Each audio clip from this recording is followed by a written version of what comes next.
بسم اللہ الرحمن الرحیم۔ السلام علیکم دوستو، میرا نام ظہیر عباس ہے اور میں آج آپ کے لیے اقامہ کی فیس کے متعلق خوشخبری لے کر آیا ہوں۔ جیسے کہ آپ لوگ جانتے ہیں کہ اقامہ کی فیس بہت زیادہ ہے، جس کی وجہ سے لوگ سعودی عرب کا رخ نہیں کر رہے۔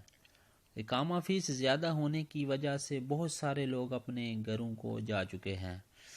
آج سعودی وزیر تجارت ماجد الکسبی بزنس کونسل تقریب سے خطاب کر رہے تھے۔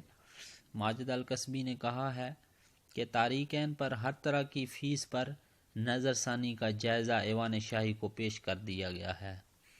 لیبر مارکیٹ کی پالیسی بنانے والی کمیٹی کے ارکان سے بھی بات چیت کی گئی ہے۔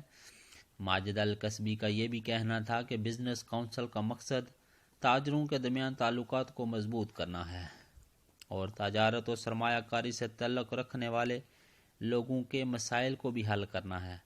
ماجد الکسبی کا یہ بھی کہنا تھا کہ تارکین پر فیس کا مسئلہ ہر سرمایہ کار سے جڑا ہوا ہے۔ یہ ایک تبدیلی ضرور ہے، لیکن حکومت قوانین کو بہتر بنانے اور ان پر نظر ثانی کر رہی ہے۔ امید ہے مستقبل میں سرمایہ کاری کے مزید مواقع پیدا ہوں گے۔ دوستو، اگر میری ویڈیو پسند آئے تو ضرور لائک کیجئے گا، شیئر کیجئے گا تاکہ دوسرے لوگ بھی معلومات حاصل کر سکیں۔ شکریہ۔